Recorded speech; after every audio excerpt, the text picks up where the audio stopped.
What is up, Steelers Nation? Thank you so much for jumping on to another episode of All Steelers Talk live from the NFL Combine here in Indianapolis. I'm Noah Strackbine, joined always by my main man, Jacob Punturi. Find us on youtube.com/All Steelers Talk. Check us out anywhere you get your podcast, the Pittsburgh Steelers. A lot going on here at Indy. We spoke to Omar Khan twice today. So much insight, so much information.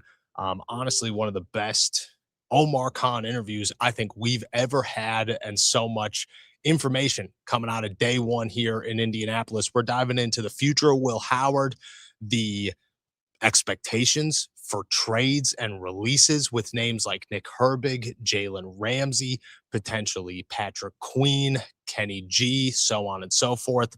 And then, as always, we're giving you our latest here from Indianapolis at the NFL Combine. Make sure to subscribe to us on YouTube, youtube.com/All Steelers Talk. We had 65,000 before we jumped on here, which is pretty sweet. How you feel, my friend? Day one of the Combine, first time ever out here. What's your thoughts, and how you enjoying Indy so far? I'm loving it, man. I mean, let's be honest. This is the city of churches. You know, you look out the window, there's a million of them. Yes. And, I'm feeling great, genuinely. We didn't get a chance to look at any players today, but what we did go through and what we did talk to and who we talked to, it was an exciting day with just plenty of Steelers information and updates. So, I mean, we're having a blast here so far. Day one kind of in the books here as we wrap up. Looking forward to a couple more days of some good Combine action. Yeah, I very much so agree. And I think that this was a strong start in a sense of we got a really good understanding of where the Pittsburgh Steelers are and where they're headed.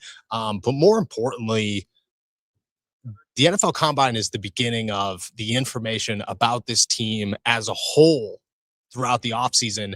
And we got so much of that right off the bat. And I think that's where we start today. Is good old Will Howard. Let's start with Aaron Rodgers, obviously, in the context that is very important through all of this, and that is that the Pittsburgh Steelers, at least from my understanding, maybe you feel differently, made it very known today that they expect Aaron Rodgers to be back in the building rather soon, and that things are looking pretty good between them and Aaron. My guess, as it's been throughout this entire process, is that he is coming back rather soon. To be honest, most likely before free agency. I picked up that Omar already feels that way. His words of, it's not going to be the same as last year, kind of gave that one away. Do you feel differently? What was your thoughts on his words on Aaron, really about the entire day or throughout the entire day of everything he said? Yeah, I think really like my biggest takeaway here was, if Omar Khan is setting up smoke screens or if Omar Khan is keeping things close to the vest, he's keeping it from himself as well, because it seemed like he was speaking with absolute certainty. It felt like we were getting a very authentic, genuine version of Omar Khan, who seemed excited to get into what's going on here over the next couple of months. But more than anything, it seemed like they had a very set plan for what they want to do at quarterback. And I think that came through, and that was very evident as Omar Khan was speaking with us. So yeah, I think I got the sense that Aaron Rodgers is certainly trending towards being back, and we are not going to have to wait as long for this decision to be made. So yeah, I'm in agreement with you 100%, brother. Then there's the Will Howard conversation, which is a fun conversation to have, one we have had many times. Let's be really honest. Let's lay it out all on the field here. Omar Khan was midway through his talking about the quarterback plan and where the Steelers would go and how they feel about their options, and backtracked himself to essentially make sure that he said Will Howard can be viewed as the next franchise quarterback of the Pittsburgh Steelers. Those words, unless obviously, pretty much came out of his mouth in a way of saying, who's the next? We have to find the next guy. Maybe it is Will Howard.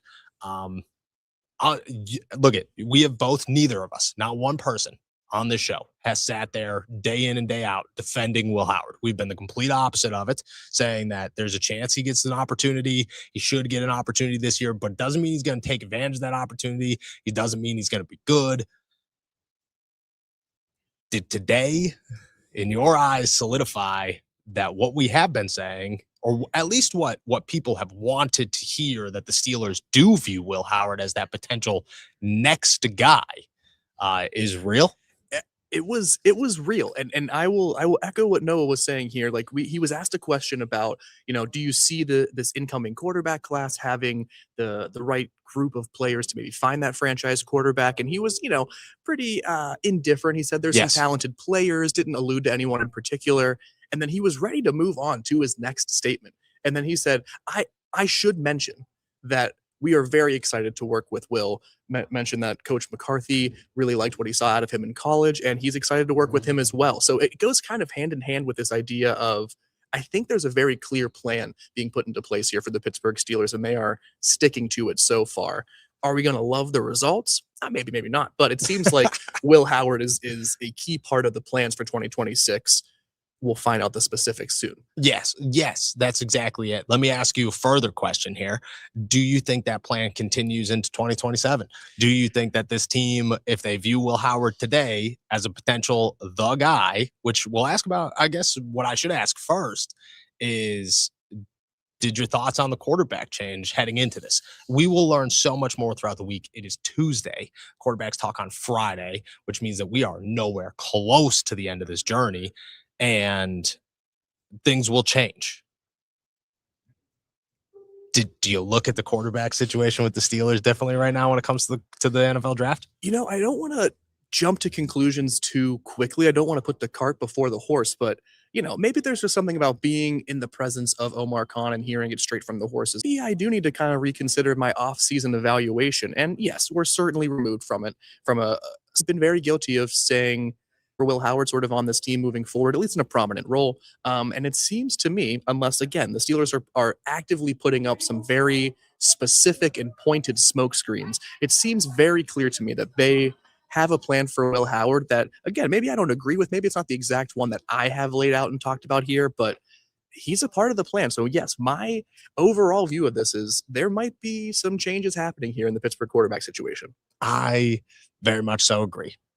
I think that right now, Ty Simpson remains an option. You know what I mean? Mhm. And that'll change. Like, it's so early in the process that the Steelers will evaluate those first, second, maybe round options and say, like, if somebody blows us away, we will add them, because they will get to learn from Aaron Rodgers. If not, if not, it's Will Howard all day. Does that transform into 2027? Does that stop? I think that right now where things stand, and I think we have to be very clear that this is a moving train that I think could change direction tomorrow, and we could be talking about things in a very different light. But where things stand right now, I think there is a plan in place or being put into motion where we have Will Howard learning for another year, Yes. ideally under Aaron Rodgers, but there is this growing belief and confidence that he can take over the job in a more permanent fashion in maybe 2027. The thing that stuck out from Omar Khan's comments was he talked about how important it is to get that game action for Will Howard, right? Like you can't just hand off this huge role to a guy who has not played any preseason snaps, regular Yes. season snaps. So I think that was very much in Omar Khan's mind. They want to get this player developed properly with a lot of action on the field, and they don't want to rush it. So I think this could extend certainly to 2027. And again, we might show up tomorrow and we might have a completely different opinion after what we go through and what we hear. But yeah, Will Howard stock is going up right now, folks. It certainly is. It's crazy. And I think people will say, and I think this is an important note to end on here. I think people will say it's just a general answer from Omar Khan. And I'll say being in the room, being there, watching it happen, and it's not the case. It's just quite frankly not. Like it was a pullback moment. It was I'm giving an answer. I have to make sure that Omar took a real moment to sit there and acknowledge Will. It wasn't a pre-written answer. It wasn't this. It wasn't that. It was a real moment to say, I'm going to put my faith into Will Howard and, make sure that the world knows that my faith in Will Howard is certainly there. He talked about a lot of other stuff too. And I'm not totally sure what's going on here, but our YouTube audience, I can't get words out, dropping like flies right now. If you guys are having a hard time seeing us or whatever, let us know, please. The other part that he talked about was a lot of guys coming and going. Nick Herbig is a big one, center of a lot of controversy right now. Braden Fajoko sparked something that I think people are running with in a negative fashion that I don't think the Steelers view in that same fashion. They view Nick Herbig as a piece to the puzzle for the future. He talked about contract extensions. He said a number of times, a number of guys he wants to stay. I could tell you without telling you how I could tell you that the Steelers' plan is to keep Nick Herbig around and have him be a guy. But he also very clearly acknowledged that they have a cluttered room. What was your takeaway from that one? I think that's so interesting to acknowledge. I sat there and said, you just blatantly acknowledged you have too many options, but you also acknowledged that Nick Herbig's going to be here. What does that mean? Yeah, and let's muddy the waters even further here. When asked what positions sort of stick out to him in this upcoming draft class as being specifically talented, what was one of the first positions he named? Edge. Yes. This team that is chock full of edge rushers, has more players on the outside linebacker position than they know what to do with. They still always have an eye out for somebody who can get after the quarterback. And what I take away from all of this is the Steelers are unafraid to go into this season with a surplus of players at a premium position. Yes. And that's fine. I think there's bad problems to have and there's great problems to have. And trying to figure out again how to make Alex Highsmith, TJ Watt, and Nick Herbig, plus an emerging Jack Sawyer, work and balance those snaps. It's difficult. It's going to be something that is going to be hard to manage. And for Mike McCarthy and Patrick Graham, it's going to be a huge, huge challenge. But it's one of those great problems where you are lucky to have that situation to figure out. And I think more than anything, I feel certain that Nick Herbig is going to be a member of this team in 2026 and a prominent piece of this team at that. So where do they go? How do they adjust it? I think the first thing that sticks out to me, and this is pure speculation, but I think Alex Highsmith is the guy who's going to suffer the most out of this. And I don't know if it's certainly not fair. And I don't know if it's warranted, especially after the end of the 2025 season. But again, I felt incredibly assured talking to Omar today that Nick Herbig is not only just a player they want around, but a player that they think is going to take another step in 2026. And when you have a player that you think that highly of, someone's got to come off the field. It's not TJ yet. It can't be yet. No. I think Alex is the only one that makes sense. It's not good. I don't like it for Alex Highsmith. I don't like it for the Steelers maybe overall, but that's the quickest way to get him on the field. What do you think? Do you have a different take on this? I feel the same way. Somebody's got to suffer. The Steelers obviously don't have plans to move anybody as of right now. I think that will change. I think they will get phone calls and things will adjust. But overall, I don't think that's going to be something that is on the agenda today. Alex would be the guy that gets pulled back pretty significantly, I think. I don't think this is a small pullback. I think this is a significant reduction in snaps to make sure that they have room for Nick Herbig, which is crazy to me because Alex Highsmith was your best edge rusher when healthy last season. And I mean, let's be very truthful. There were times where Nick Herbig was your second best edge rusher last season, and TJ was very clearly your third. And how do you do that? How do you ignore that? I'll ask you a hypothetical because it's early in the process. If the Steelers go into the season, they don't make any moves. These are their guys. Nick Herbig looks great. Alex Highsmith looks great. TJ doesn't. Is there a real possibility that TJ, quote unquote, gets benched without getting benched, gets shadow benched by the Pittsburgh Steelers? Man, I tell you what, I think I see that as an impossibility. An impossibility. And I don't say that to even be, I don't say it to fire you up, to stir up anybody. I just think that, come hell or high water, TJ Watt is playing as many snaps as he can as long as he's healthy. That's the only thing that's going to change that, in my opinion. At the same time, I think it is just as possible, maybe likely, that if any of those rushers are going to take a step back again in 2026, it's the oldest one, Yes. right? Like that's just a likely bet. That's just a good odds on that. So I think we could see a regression, and I don't think it means that we will see less of him on the field. I think either way you cut it, we're seeing more Nick Herbig. We're seeing the same with TJ Watt. That means less Alex Highsmith. Wow. I know. I don't love it. Wow. I kind of feel the same way. And I hope that TJ proves a lot of us wrong, which I think is a real possibility. But if not, I think it's a really genuine question of like how good is the trio and how long could you keep it together?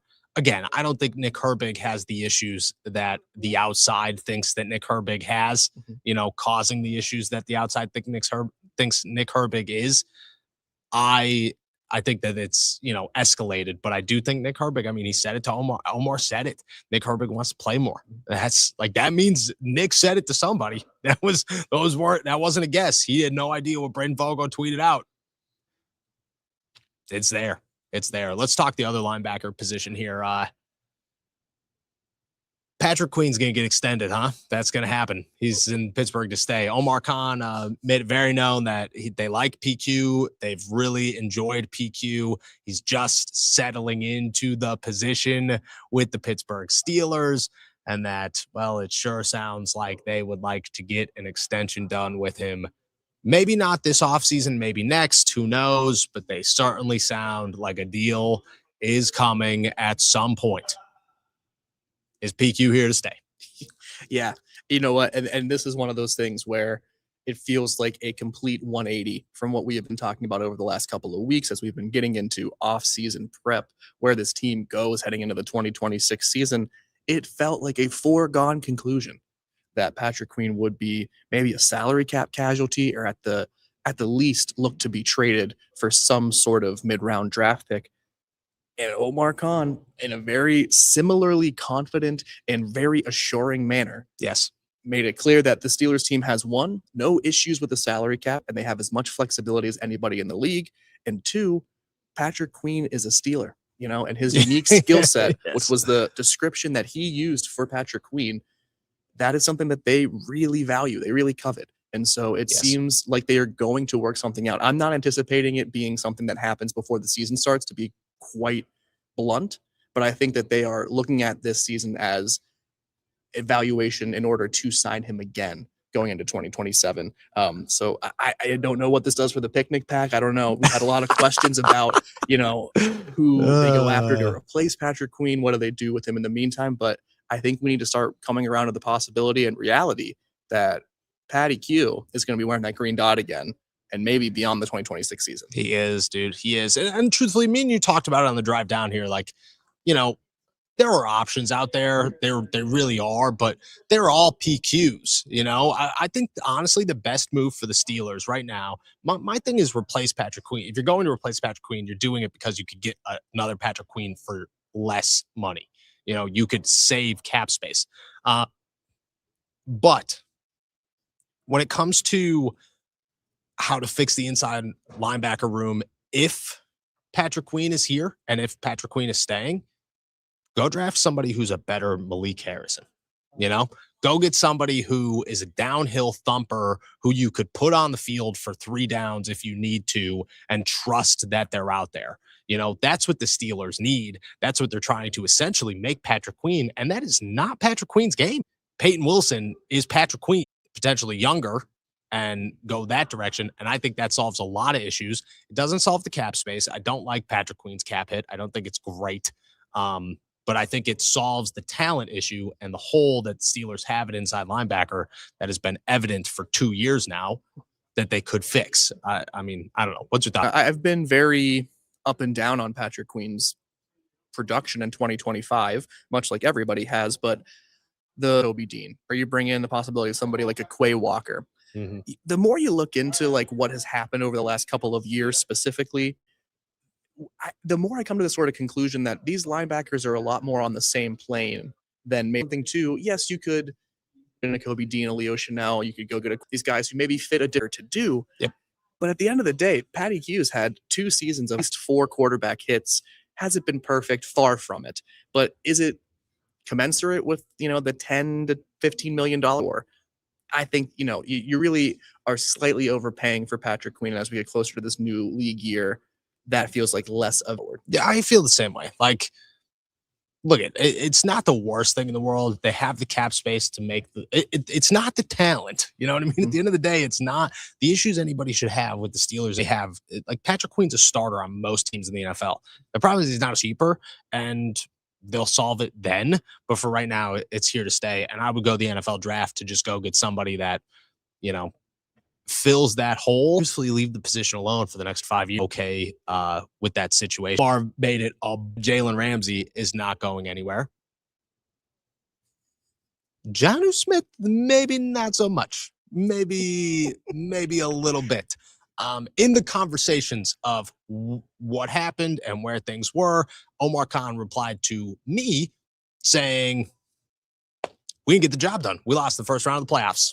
And then the second after that, immediately following my question, he was asked about Pat Freiermuth and his role. And his words were that they like Pat a lot and that they see him being very involved in the Steelers offense this year. John was leaving, huh? Listen, here is what we got. And are we getting some problems with the yeah, I guess people can't. Hopefully, maybe hear me. Let us know if you can hear me as I go into my diatribe here about good old Pat Freiermuth and Jonnu Smith here. It was lost the feed. Can't hear. Lost the feed and the volume. I'll just keep going. You just let me know if I need. Can you guys hear? Ask if you could hear you. Can you guys hear? If you can hear me, throw me a 7 in the chat. I think some refreshed worked here. All right, I'll get to it. Seems like maybe some more people are coming back to us here. Yeah, okay. I think we're back. Are we back? Am I back? Can you hear me now? Oh, 7. They threw some 7s in the chat. Sevens for Jacob. Okay, 67. Like that one. Can you hear Noah? Throw some 7s and throw some 8s in the chat. I was going to say we need another number besides 7 here. What? 67. Could we get an 8? Could we get an 8? Anything going on? 8. I see an 8 down there. We're back, baby. We are back. Incredible. We are back. Let me get back to the convention center. What are you going to do here, guys? You know what? Everybody's working stuff out right now. It's the combine. Yeah, we appreciate your powers through us.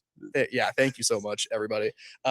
Here's the thing about Jonnu Smith here is the questions were mostly about, aside from the question Noah asked, which was directly about those players in the trade, there were a lot of questions about Pat Freiermuth, and it seemed to me that there was nothing about Jonnu Smith that is tethering him to this team for the 2026 season. Yes. Omar talked about how they paid Pat Freiermuth for a reason. They talked about how important he is to the team. He gave an update on Darnell Washington. He provided a nice, positive, optimistic update on his availability and when he should be able to return, all that stuff. We heard nothing about Jonnu Smith other than the trades and the moves that were made going into the 2025 season simply did not work, and they simply weren't good enough.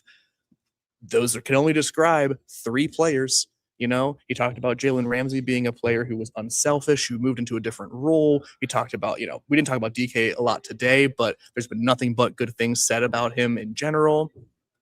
One player conveniently absent from any of these, and no excuse given, no other qualifications given.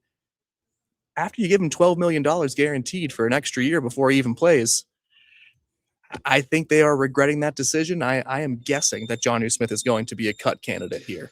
And I think that is something that I am feeling very certain about now. Yeah, me too. I came in here feeling that way. I leave feeling even more that way. Like, I look at it going, it's so hard to sit here and believe that the Steelers have any plans. Like, Omar would not sit here and say, oh, Pat looks good. Pat's a big part of the future. Pat's a big part of this offense.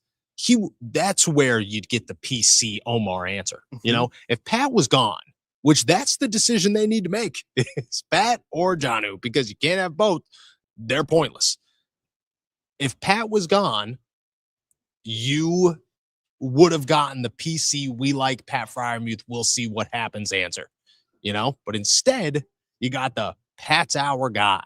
We signed Pat for a reason. Pat's going to be involved. And well, quite frankly, it's one or the other. And the other is the other's going to go. I think it's going to happen rather quickly. But I just don't see. Today just kind of affirmed to me, it was just like you said, how stern he was talking about Jalen and PQ, and Herbig, and those, and then John who gets, and it's nothing. It's just nothing, and you just feel. We'll see what happens. We'll see what happens. Any last takes? Anything we missed from day one of the combine? There's certainly a renewing sense of optimism that certainly comes with every season. Yes, but it's already there with the Pittsburgh organization and within management, right? Yeah. Like there might still be some, what's the right word, recovery time for the fan base and the sting of 2025. That ain't the case for the general manager of the Pittsburgh Steelers. I can assure you of that. No, I agree. I love that. Omar's always an optimistic dude and just the best, man. Like Omar, Truly. Yeah, Omar's just good dude. Good guy to root for. The takeaway I got here. Oh, the takeaway I got, honestly, is that this is going to be a much different offseason for the Steelers than last year. Much different. It's going to involve a different approach. It's going to build a team differently. It's going to include big moves, but I don't think those big moves will be the same big moves as last year.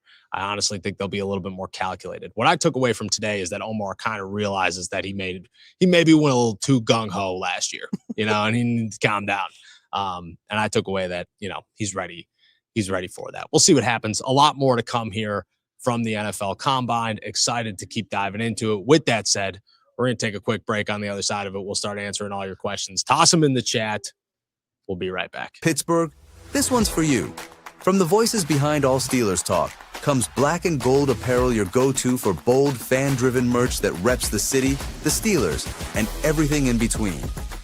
Whether you bleed black and gold or just love that Pittsburgh grit, we've got something for you. It's more than a podcast. It's a community. And thanks to your support, we're proud to bring the passion from our mics to your closets. Gear up, stand out, and show the world what real fans look like. Shop now at blackandgoldapparel.myshopify.com. All righty. Shout out to our members. Shout out to our super chatters. Appreciate you guys as always. Excited to bring everything we got coming from good old Indianapolis. Jacob, I will start with my question to you. Please. Okay. Was the fast food as good as I amped it up to be? Let me tell you something. Tell them. The Butter-Burger from Culver's. Butter-Burger. It was like the angels singing, you just heard nothing but beautiful choruses as you sunk your teeth into it. I felt like Squidward eating the Krabby Patty for the first time. Yeah, yep. Very much so. Yep. So yeah, thank you. And the salted caramel milkshake. Come on now. Dude, we're putting on weight at the combine. I've had, oh yeah, dude, the shirt's tighter already. I've had heartburn for 24 hours. We've only been here for 18. Whew, wild times. Let's kick them off with Maddie here. I've been defending Willie. Just saying. Yes, you have. And to all who have, look at I like that the Pittsburgh Steelers. And I'm not sold that Will Howard's going to be the next franchise quarterback of the Pittsburgh Steelers. You got to prove that. Like you have, if given the opportunity, it takes more than just the opportunity. Go ask Kenny Pickett. What I will say is that I'm thrilled that the Steelers have that outlook. I am, because it removes the nonsense. I did my to-go on this morning, how the Browns are competing for Ty Simpson and Malik Willis, and my thoughts on it, let them have them.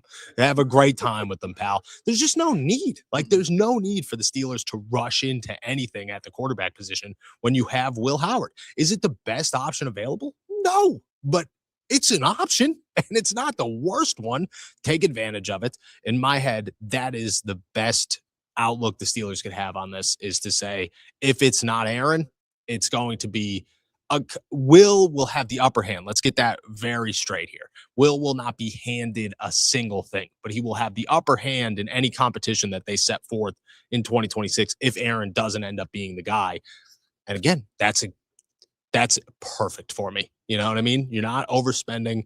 You're just making the right move. Yeah, I think we're, a credit to Maddie, who has been, the driver of the Will Howard train for some amount of time. Yeah, I can't, listen, I cannot say that I'm at this place where I feel like after, one conversation with Omar that it's like, this is the path, and they are doing everything they can to make Will the starter for 2026. I can't even fake that, right? But what I do feel so much more confident in, and hearing it directly from the team, is that there is just so much more confidence in this player than I anticipated there being after his rookie year, than I think many did. So, I mean, listen, I think keep defending him, Maddie, because you're on the right track here, at least partially. Yeah, I agree. I want to follow it up with Maddie's here because this is a good number 2. Will battle for the QB2 this year. Truthfully, I think unless he plays absolutely terrible in training camp and or the preseason, I think he's going to walk into the summer as QB2 over Mason Rudolph. Yeah, absolutely. And I think generally that would be something that I find aligning with this plan for Will Howard, right? And I think that would certainly align with this conversation that the quotes that we got from Omar Khan today, where he was like, do we have a franchise guy? I don't know. It might be Will, but we have to see. The next step in doing so would be, letting him be the number 2 quarterback, letting him be the guy in waiting. That feels like a natural progression for your second year, 24-year-old quarterback as he's trying to work his way up. So yeah, I think there might be a battle, but it is clearly in Will Howard's favor. It's a Mitch Trubisky versus Mason Rudolph battle, dude. It's a Mitch walked away winner before he even stepped on the field. Yinzer Jake here. Combine starts Thursday. What's going on till then? For the media, actually, it's significantly different. Today we talked to Omar Khan. A bunch of coaches talked to, not for the Steelers. Tomorrow we will begin player interviews. So our combine actually looks different than what the combine is that you see on TV. We talk to guys the day beforehand. So quarterbacks will throw on Saturday. We'll talk to them on Friday, and that's every position. So whoever goes on, I think it's defensive linemen, talk on Wednesday, and then they will compete or do their drills on Thursday. So for us, we're a day ahead. We'll actually head out of here Saturday morning, because that's when everything finishes up for us. So it's a different outlook, different schedule for us. A lot of fun though. The combine is, I've said it 100 times to Jacob coming down here throughout the week. You will learn more stuff at the NFL combine than you will learn anywhere throughout the offseason. We've been here for 8 seconds, and let me tell you, Can't confirm. It's living up to it. So we got a lot more coming, but I'm very excited for it. Duff, why is it that I couldn't hear a single question anyone asked at the Omar presser? Because the mics are like faced up at Omar, and then it's just speakers. He's up on a podium, and we are all kind of on the ground here. Luckily, us and a couple other local guys are able to do a more private session beforehand to really get our questions answered from the thing. Drink Keystone Light. What is the possibility that PQ actually makes a huge jump not being in Tomlin's defense? Well, here's what I'll say for the positive is that, and we talked about this a lot with Patrick Graham, and that is he is able to find little ways to adjust and to position players to get the most out of them. I think we're going to see a little bit more emphasis on the run stuffing here from Patrick Queen and what he can do, because when he is in his element and healthy, that sure tackling is a defining part of his game. I was talking about this with you. It's funny that we get this question because I was looking through Patrick Queen's stuff. I was writing a story on him today. The one area that has seemed to have gotten progressively worse is his pass coverage, right? He has been targeted more and more over the past 3 seasons. He's allowed more receptions in that time, more yards and more touchdowns. I think there's a book being written here on sort of how to go at Patrick Queen in coverage.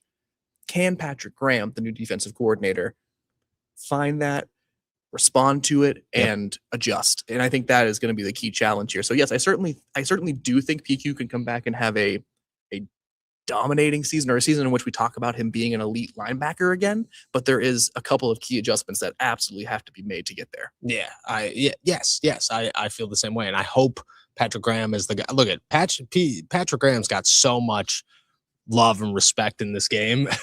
Shout out to our boy Ethan here, who's slowly pushing a chair back in front of us. And I hope that the adjustments will lead to. But again, like I don't know much about what he's going to bring. What I do know is that he's pretty well respected, which gives you hope and optimism. Cody Silva with the perfect answer to me losing my mic. 9, 9, and 8. Yeah. Yeah. That feels very correct. Appreciate you, my guy. Cody, bring Jonnu and Cordero Patterson back. Correct. Also correct. That would be disgusting. Let's not do that. Keystone Light, are they re-signing Connor? I've actually checked in on this a couple times just to kind of see where things are, and nothing is imminent or imminent. Imminent. Yeah, imminent. Yeah. Yeah. Even when I get them right, I'm second guessing myself. But the Steelers do have an outlook on Connor that they value him as a special teamer. They value him as a tight end 3. And they think that, that's going to work. I would imagine Connor also wants to be back in Pittsburgh. I don't expect him to have much of a market at all in free agency. I think it's an easy deal, 2 years, maybe $1 million, $2 million a year, nothing crazy. Bring him back as a special teamer. Yeah. I think the only place, if he's not going to return to Pittsburgh, I think the obvious location is Tampa Bay, just because of his relationship with Danny Smith and how much of a special teams contributor he was under that coaching staff. That being said, there is an incredible amount of value that this team has or feels they have in Connor Hayward. And he certainly brings versatility and the ability to contribute on special teams and offense. So if you're in a bind here, you're cutting Jonnu, I have no issue bringing back Connor Hayward, especially in that specific role. If you anything more, you're asking too much. But as a third tight end, I'm great with that. Yeah, I very much so agree. And I think that's what's going to happen here. Rival, do you see Omar bring back that selling ice to Eskimos mentality this offseason when it comes to free agency and the draft? I actually love what a pull here. What a pull here by Rival. Yes, I think. You think they go edge because of that stuff? You know what I mean? Like same mentality. I'm not gonna say no. I can't say no. I can't say no. Do I think it's likely? No, I think it's super unlikely. But you never know who's gonna be there. You never know who's gonna be here. In free agency, though, I think that's probably gonna be the case in a lot of ways. You know what I mean? You're selling ice to Eskimos, which essentially, to me, I'm gonna take that as you're gonna go sign veterans who maybe are a little bit outdated to bring in, and I still expect that to be the case unless you feel different. Oh God, I think that is a part of the DNA of the Pittsburgh Steelers is veteran role players. You know, that certainly has become a hallmark of this roster construction over the past few seasons, and that hasn't changed under Omar Khan as the GM. So yeah, I mean, listen, I think maybe there's something to this, like bringing back this mentality here, but I don't know if Omar Khan's bringing that in here and leading the charge. I hope not, dude. Rival, what a pull there, brother. What quote? What quote for sure. Officially squashing grapes. What quarterback would you go after in a TJ trade realistically? A TJ Watt trade. Realistically. All right. So like TJ is not, you'd get 6 CJ Strouds for TJ Watt. You'd get like 11 Mac Joneses. Would you take Bryce Young and something? I'd be open to it. Okay. I'd be open to it. Carolina needs edge rushers. They do. They do. They certainly do. Who else would even be out there? I mean, would you go Brock Purdy? No. You'd go Bryce Young over Brock Purdy? I would. Not judging it, just asking. I would. No, genuinely, I would. And you can judge it all you want if you feel that way. I don't blame you. But yeah, I'm certainly more in on Bryce Young than Brock Purdy, especially after 2025. I think he showed some things that, makes me feel pretty confident in him and what he can do with the Panthers. But I think the question here, or at least where my thinking on this question kind of goes, is the quarterback value in return for him, I think, is way lower than we want to talk about. And maybe way less exciting than this question. I think that more so it's like there's such a significant gap in the quarterbacks in the NFL. You know what I mean? Like you go from like the peak, the Patrick Mahomes, Josh Allen's, the Drake Mays, you know, that are like unrealistic, not even in the ballpark, to anybody who's like realistic is a significant drop, you know, like Trevor Lawrence. Would you go Trevor Lawrence? Yes, absolutely. Like, I think that's a realistic one, you know. Baker Mayfield, I think, is a realistic one. No to Baker, yes to Lawrence. I think Matthew Stafford would be realistic, with some, not one for one. I do think for a year it'd be fun. I'd do it. I would 100% do it. If somebody came to me today and said, "Yo, dude, you have to trade TJ Watt for Matthew Stafford to get one season with him," I'd say, "Yeah, all right, sounds good. Steelers are going to win a Super Bowl." Like, that sounds great. That sounds like a fantastic time. Oh, I see a comment there. Dak Prescott. No. That's your middle of the road quarterback, though. You know what I mean? Like, that's let's be real. Like, that is where that bar is. And then once you go below it, now we're talking about Gardner Minshew type guys. I you know what I agree. mean? Like, it's agree. just not realistic. I It's agree. not very good. I agree. My thing with Dak and like why it's like no is Dak's 32 years old, 31 years old. Like, no, Trevor Lawrence is 27, 28. Like, to me, that's there's something there. You know, you'd have to get something in return. But I think that I think it's a great question because it does bring up the point that like there is such a divide. It's that middle ground to make it realistic is maybe nearly impossible.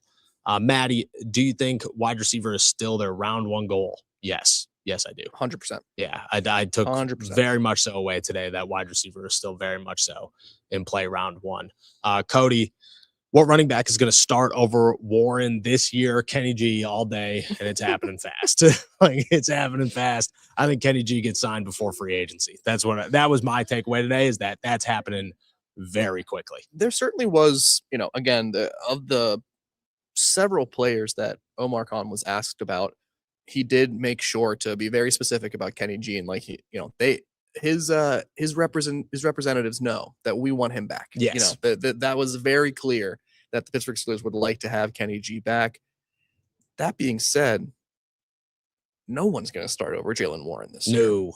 And I want to make sure I answer that question honestly before I go into any little riffs and funny stuff. But no, I think this is Jaylen Warren's backfield, and I think even if Kenny G returns, it's going to be in a more supplemental role than, you know, taking over for Jaylen Warren. Yeah, I agree. Cody here. DK has nubs for hands till he swings. Like, we're gonna get that one off the screen, but Jacob's reaction tells you all. Cody with the laughs, man. Cody with the laughs. But this is to offer a real point in here. Yeah. This is why, like, not this specifically, but wide receiver is still the round one target, right? Like, because DK likes slapping Lions fans. Because DK is not enough at the wide receiver position. Okay. You know, not because he can't catch, but there is. Last year, the arrival of DK Metcalf was supposed to be the solution. Yes. Right? Like, it was supposed to solve any sort of wide receiver depth issues, big playability, all that stuff. That's not the case, right? And they need another either better wide receiver, or they need a just as talented and impactful wide receiver to sort of maximize this offense. So there's my serious quote, but man, that got me real good.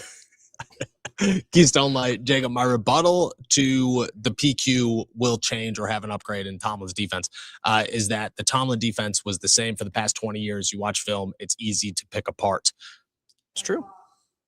That's incredibly true. And I think there is, I accept your rebuttal, and I don't have an argument against that for sure, because I do think the Mike Tomlin defense was quite easy to break down once you were able to figure out what was going on. I do believe that Patrick Graham was a little bit more variable, is the word, you know, and the looks he uses, the schematics he employs, the coverages he chooses to lean on. And I think that could be what makes the difference, right? Not necessarily just they're keeping the 3-4. That's going to be the base defense, but what do they do outside of it, which is where they spent a lot of their time last year too. How does Patrick Graham improve on that? And I think that's where, PQ can maybe find some improvement there. Yes, yes. And Maddie, what big moves do you think happen for the Steelers? This is a great question. I think there's a possibility of an outside linebacker trade, but I think it's a small possibility right now. Look at Omar today. I don't know if you caught this one, but Omar went, whether we have 12 picks, 11 picks, 4 picks. I was like, He did say that. what does that mean there, pal? Where are you going with that one? I think they will trade at least once in the draft. I think it'll be twice. And Kenny G, baby. But I think free agents. I think you will get at least one like very significant free agent signing, whether that's left tackle, guard, or potentially corner. Although Jalen's coming back, so maybe safety. And it sure sounded like Jalen's playing corner, not safety. Yes, and we did not dive into that too much today, but that was the sense I got as well, was that they want Jalen Ramsey coming back and playing probably the slot corner position if they had their druthers. So I think there's the big move I'm predicting here is still in the secondary. I still think even with Jalen Ramsey coming back and the heaps of praise that Omar Khan placed upon him, they still need a number 2 cornerback.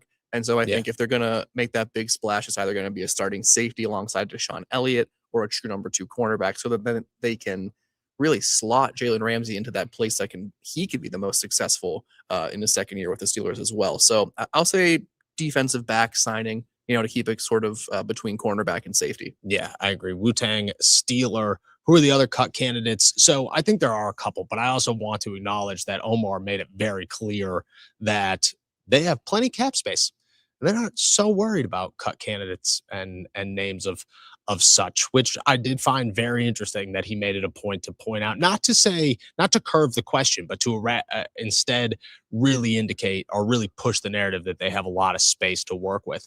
Other cut candidates in my eyes are Broderick Jones, who's rocking the end of a 4-year rookie deal, which isn't the cheapest thing in the world.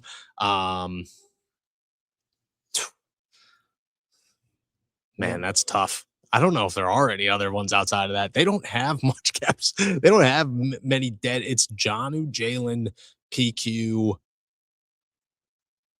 That's like it. Those are the big ones. And then the ones they're not going to touch, And that includes Jalen Ramsey. That includes Jalen. I mean? Yeah. So I don't know if I truthfully don't know if there is going to be many cut candidates this year. I think just one. I think it's just going to be Jonnu Smith. And that's the only one that even makes sense. So which is wild. There could be 0. I think that's more realistic than multiple. I think 0 is more realistic. Yeah, I agree. Nate Moore, any chance we get some sort of value out of Jonnu in a trade? If not, send him to the Shadow Realm immediately. I think you could get value for Jonnu. I do. I think that I think you could get a 5th, 6th round pick for him. And I think that you will make those phone calls before you cut him.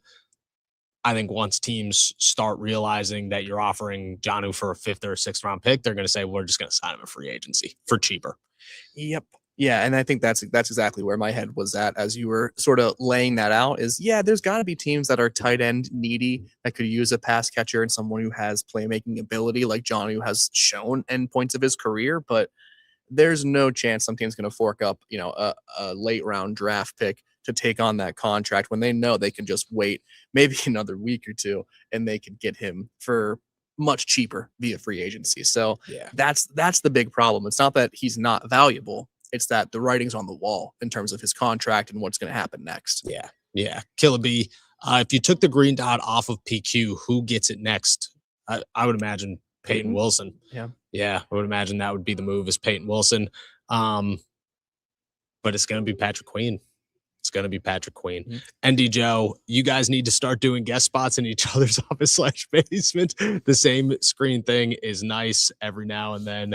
Get Jack in there too. Jack's showing up tomorrow. He He's surviving the snow right now. He was supposed to be here today. Then it got pushed to, or he was supposed to be here yesterday, got pushed to today, then got pushed to Thursday, has somehow worked it into tomorrow, right in time for a little St. Elmo's. It's going to be a good time. We'll get Jack on the pod this week for sure. Yeah, we should actually. We live literally like 8 houses away from each other. So we certainly live close enough to this. Yeah. My wife did ask me that one time. She was like, why don't you guys ever record together? You could just walk down to his house. I was like, we've never even talked about that. Never even had that conversation. We could. I could redo the whole thing. That would actually be sick. Maybe I'll spend. That's all I'll spend paternity leave. Yeah, we'll redo it. Oh, that sounds great. Just be like, you'll come back and be like, you actually have to come here for an hour every day and hang out with me. That's what needs to happen. Okay. Quintari's broken furnace. Trade for Jalen Waddle and take Mekhi Lemon in the first. Then we should have no reason to talk about wide receiver room for the next season. That would be awesome. Jalen Waddle was declared not on the market today. I don't know if I believe that. Is that right? He was. Yeah. It was the GM, the new GM. Guy's got like 4 names. He said that they're not trading him. I think the problem with the Jalen Waddle thing in this scenario is not that he's not available. It's that he would cost a first-round pick, and you would need that first-round pick for Mekhi Lemon. Mm-hmm. Oof.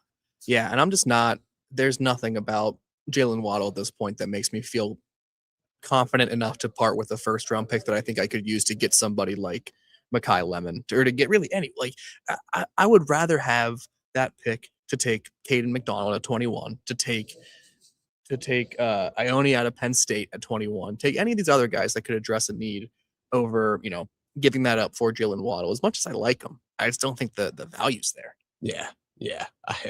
I agree. I just got a comment out there. You guys are funny, man. Officially squashing grapes.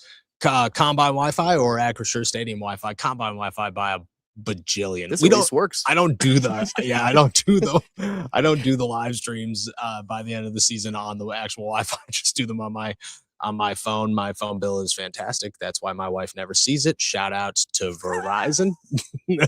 Great times. Pittsburgh Hornets. I heard no mention of Mason. So does that mean that Mason's shot to win the spot is over? We actually had a really good conversation about this with Mark Caboli leaving the Omar Khan press conference. And it sure sounds like that. Now Mason's not going to get cut. That's not going to happen unless they bring in somebody else. But I just don't think that that's going to happen. What I do think is that Mason has no shot at starting unless for some reason Aaron got hurt or wasn't able to play and Will just looked terrible, but Will would get that opportunity and they'd have to give him that opportunity. And then it would just be about where that opportunity goes, Yeah, yes, I think that's pretty perfectly stated. We all noticed, right? Like we all were like, there's no mention of Mason Rudolph in any of these questions, and there were lots of players mentioned in questions that were not about them. So it was very strange to not see Mason Rudolph, not see his name pop up. But I feel pretty confident this guy has got no real shot ever being a starting quarterback for the Pittsburgh Steelers at all. I don't know. I think I might disagree with you a little bit in terms of maybe that's a cap casualty, or there's a cut candidate to maybe consider. I think you saved like $1 million. Yeah, it's not. You wouldn't do it because it's impactful for the salary cap, but you might do it if you feel like you're going completely in this direction of Will Howard and whoever else is in the quarterback room. But Mason Rudolph, I think, just overall has this like veteran presence where you kind of just want a backup there who just is no frills, no worries. Just throw him in there if the chips are down and just see what you get. You know, I'm okay with that. I kind of feel the same way. Like it's just he's a guy that could be a QB3 that you can rely on as a QB. He's probably one of the best QB3s in the league. He's a good backup too. I don't want to speak disparagingly of him. No, but I agree. Pittsburgh primo is Malik Willis coming to Pittsburgh.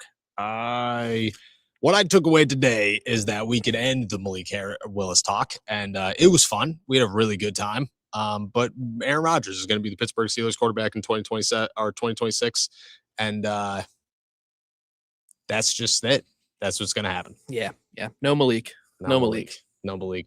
Nate, when will the first offseason move for the Steelers happen? Oh, this is a good question. Great question. Are we any moves, like any moves. re-signing. Yeah, I think any move.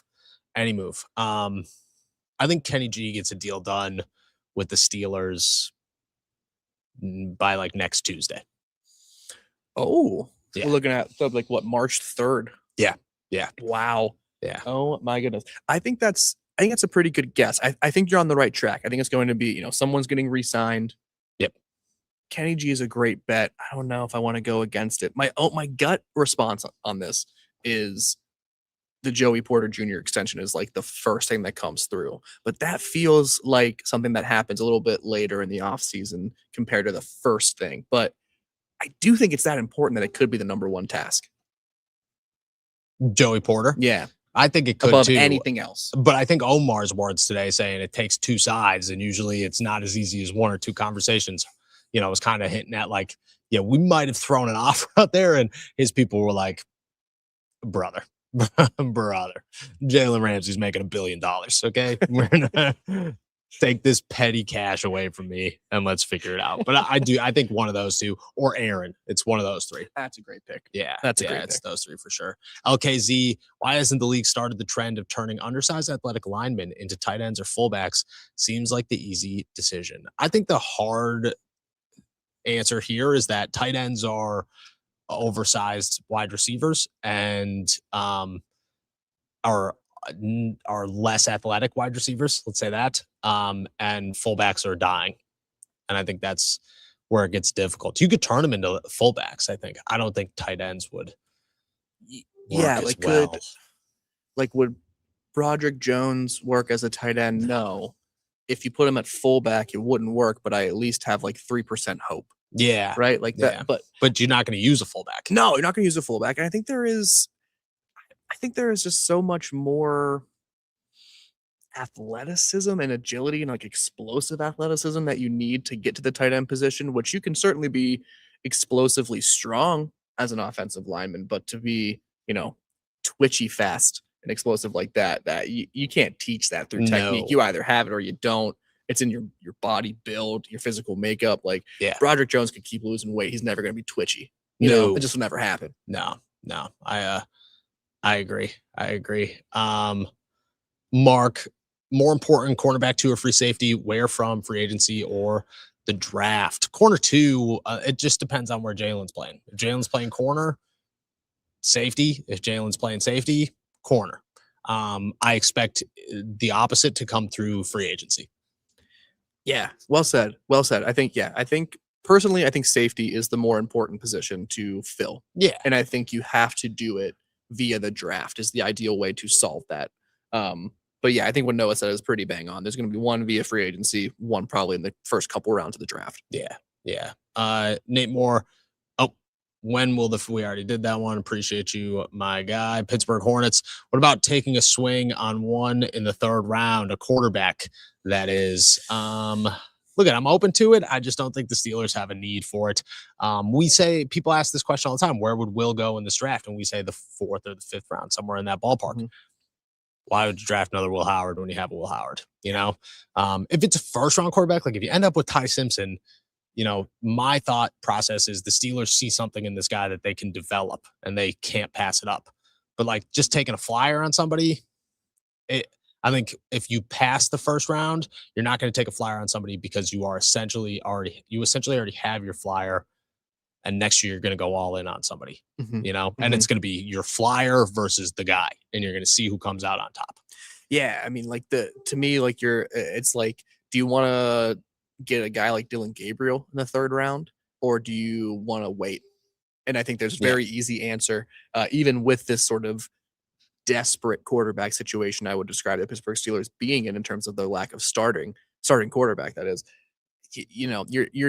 you're all you're doing is kicking the can another year. And I would say you're probably wasting a 3rd round pick because you could maybe get an inside linebacker who's going to replace Patrick Queen in a couple of years in the 3rd round. You can maybe get a guy like Dominique Orange out of Iowa State, who's a defensive tackle that can really plug up the nose tackle position. Like there's guys you can get in round 3 that I think would be much better served than taking a flyer on a risky quarterback. Yeah.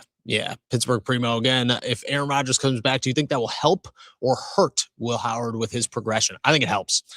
I don't think Will is at a place right now where you toss him out there. He's never played an NFL game. He hasn't played an NFL snap in his life. Give him a preseason, give him a training camp again, see what's up, throw him in some garbage time games if you find yourself with him. Let him learn from Aaron again. Let him learn from Mike McCarthy. I think it helps. I think it does. I think it works way better than tossing him into the fire this year. Yeah, and if they were going to start him this year, and they were just ready to do so, then obviously it would be hampering him to bring Aaron Rodgers back. But again, what Omar Khan made clear is that they need to see more game action from him. They've been impressed with the practice tapes. They've been impressed with Will Howard, the person off the field. Now they need to be impressed with Will Howard, the starting quarterback for the Pittsburgh Steelers. He's going to get chances to do so. But again, that's why I think being like the number 2 to an Aaron Rodgers is a great step for him in year 2, because he can come in a chance of a garbage time game. If there's an injury, you're turning to him. And all the while, he's working hand in hand with Aaron Rodgers, even more intimately than he did last year. So yeah, I think it only can help him. Yes, I agree. Renegade Minka, 2 questions. Does Will have enough time to learn complex playback?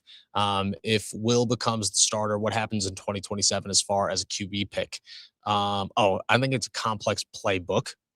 I have no I got no issues with that. I think Will's an incredibly smart quarterback, and he's learned 3 playbooks already. Like, I think he's going to be just fine, truthfully. And he's got one of the smartest quarterbacks of all time helping him learn it, which is only going to help the situation. As far as what happens in 2027, if Will was the starter week 1 of the Pittsburgh Steelers and started the entire season, what Will does from week 1 throughout the entire season determines 2027. And we have no idea what would that outcome would be, because if he looks good, why are you drafting a quarterback? If he looks average, you're drafting a quarterback. If he looks bad, you're drafting a quarterback, so he would decide all of that depending on the outcome. Yeah, no, I got nothing to add to that. Will's extremely intelligent, but so much up in the air. The Simp 88, dump salaries, get Murray, and hammer the draft. See, the Simp 88 understands me. You know what I mean? me and you, my friend, we are one and the same. We are one and the same, because you know what I'm saying? There is no quarterback out there. It feels like Pittsburgh Steelers, quite like I don't know, little tiny baby Kyler Murray. Yahoo! I'm all about it, dude. I'm all about it. Shout out to the Simp. You get me. We are one and the same.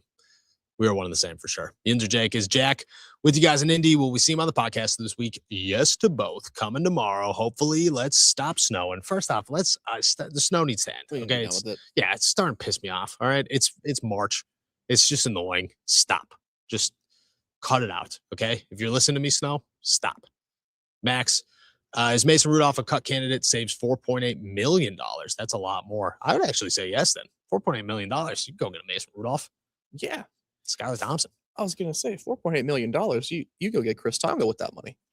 Yeah. You go add your defensive tackle. Yeah. You know what I mean? Like you go get that guy. You can get Asante Samuel Jr. and James Pierre back for that money. I agree. Yeah.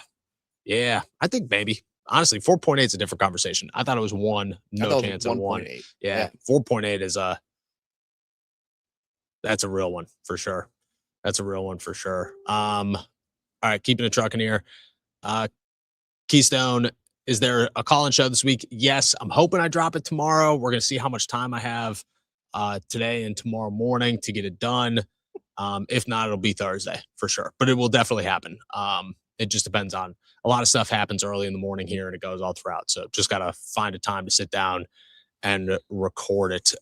Poke Salad, first off, great avatar there. Love the Darth Vader. Most realistic, Highsmith for a wide receiver or trade a third for a free agent wide receiver, or, trade a third for a wide receiver. Oh,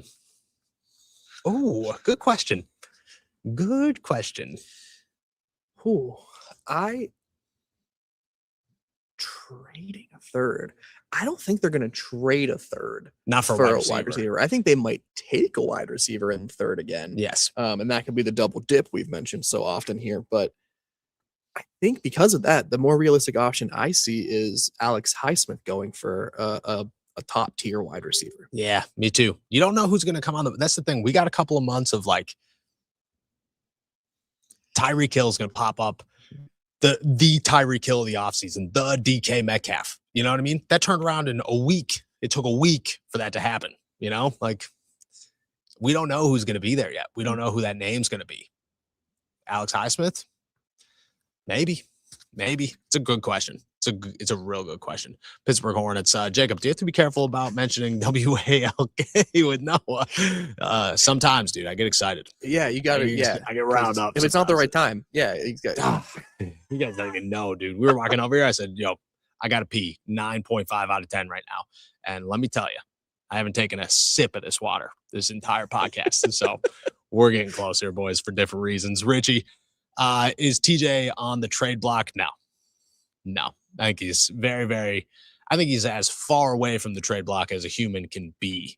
On February 24th. Yep. I truly do.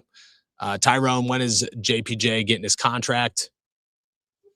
I think it's going to happen soon. I think it's going to happen. I feel it's going to happen after free agency. Okay. Because they're going to eventually turn their attention towards free agency. I'd also hate them if they did that to us in the middle of free agency because it's, chaotic. I'm going to say like that gap period, end of March, beginning of April is my guess. I'm great with that.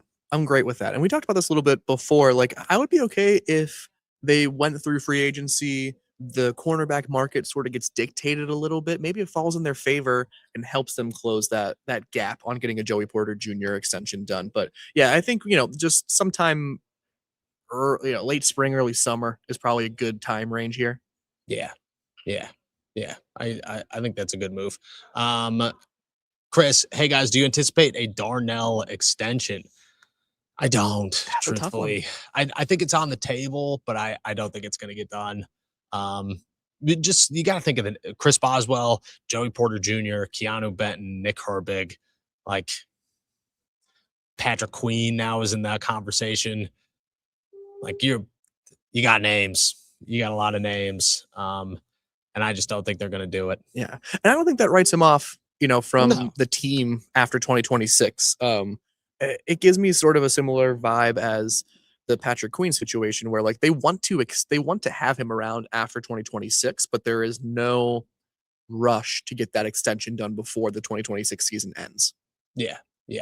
I agree with that. I very much agree with that. Jermaine, make sure to check out Lincoln Square Pancake House while in Indy.